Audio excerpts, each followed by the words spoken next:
The train has left the station. Have no fear, Bullzilla is here. Good morning, crypto pioneers. Today's rabbit hole is going to go deep. Sandie O'Connor, board member at Ripple, also is a board member at Bank of New York Mellon. Guys, Mellon Bank is very bullish on digital currencies. You know, this is America's oldest bank. Mellon Bank is also a custody provider for digital assets. But we're going to go down this rabbit hole. Very, very interesting rabbit hole. And it's kind of ironic that Mellon Bank is she's a board member on Mellon Bank. And also, Ripple adds Sandie O'Connor to the board of directors. But you guys may recall at one time, the last days of banking era, Matthew Mellon, Forbes, Matthew Mellon, Ripple treasurer, disappeared into thin air. Rumor has it that he bought $2 million in XRP. And when he passed away, he didn't give nobody his keys, and that XRP is worth $2 billion. Matthew Mellon, U.S. billionaire, dies in Mexico. Ripple enthusiast with $1 billion in XRP dies unexpectedly, spending $7 million a month before he was found dead. So anyway, that's a whole nother story. But I believe, I'm not a financial advisor, but this has to be somewhat inside trading.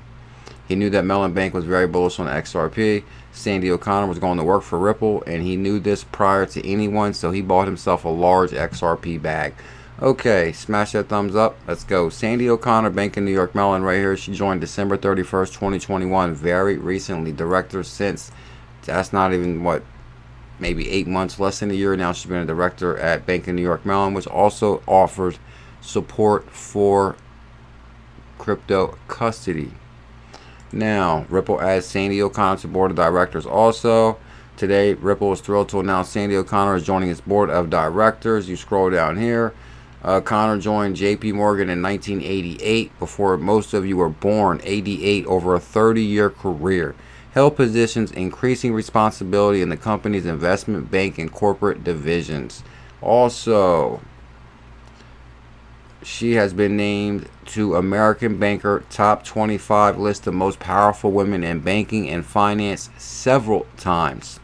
O'Connor serves on the Task Force of Financial Stability and on the Advisory Committee of Office Financial Research and FDIC Systematic Resolution.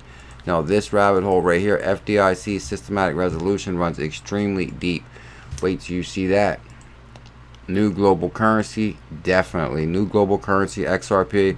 And the main reason I say that, guys, is because you've seen the video. We did a few videos back. This will be considered part 2. Part 1 is Rosie Ripple Rios from the Treasury to Ripple. Now we got JP Morgan exec 30 years to Ripple, also Bank of New York Mellon. And wait till you see the connections I'm about to reveal in one moment also. This is Sandie O'Connor, and the Phoenix is rising. It went live in 2018, like they called it, from the 1988 Economist magazine. JP Morgan veteran Sandie O'Connor, and we kind of covered that a little bit. Now, you guys seen the previous article, she was on an advisory committee called Systematic Resolution. So I found this right here. Here's the Federal Deposit FDIC Corporation Advisory Committee on Systematic Resolution. They held a meeting, and this is all the members right here. And I kind of want to show you, like, she's tied in with these names in the financial world, in the business world. You don't go from 30 years at JP Morgan to Ripple and a fintech company, also to a bank board of director, and the partnerships in here is ridiculous, including the SEC. Sheila Blair, former chairman, Federal Deposit, FDIC. Sheila Blair, she's in there. Here's the committee right here. Gary Cohn, former assistant to president of economic policy of President Trump. Gary Cohn, here's Gary Cohn right here. Gary Cohn right here, Director of Economic Council right here. He was a businessman. He served on the National Economic Council, Chief Economic Advisor to President Trump from 2017 to 2018. He managed administration economic policy agenda before serving at the White House. He was the president of Goldman Sachs, CEO of Goldman Sachs, where he worked more than 25 years.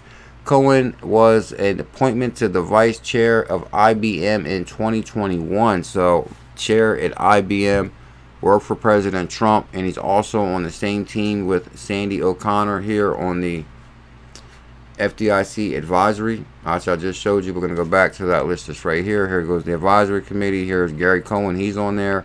The list just grows bigger and bigger of the who's who. United States bankruptcy judge, Southern District of New York, Robert Drain right there.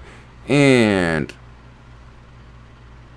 Jelena McWilliams, that's a big name right there, chairman of the FDIC, which is also Jelena McWilliams was on the Financial Stability Oversight Council with Steve Mnuchin, U.S. Treasury Department. Jelena McWilliams, chairman FDIC, also partners with Sandie O'Connor on this advisory board right here. You know they're talking about Ripple. Also, who else do we got in here? There was one more big name. These are all big names, to be honest with you. I will link this in the description. Director, Deputy of Office of Complex Financial Institutions. We got a bunch of Fed Reserves in here. Board of Directors at the FDIC right there. Senior Advisor to Division of Complex Institution right there. Gary Stern, the former CEO and President of Federal Reserve of Minneapolis. So Federal Reserve right there. Chairman and CEO of Citigroup, former chairman right there. John Reed. President of S&P Global, Sandie O'Connor. Here's Sandie O'Connor right here, former Chief Regulatory Affairs at JP Morgan.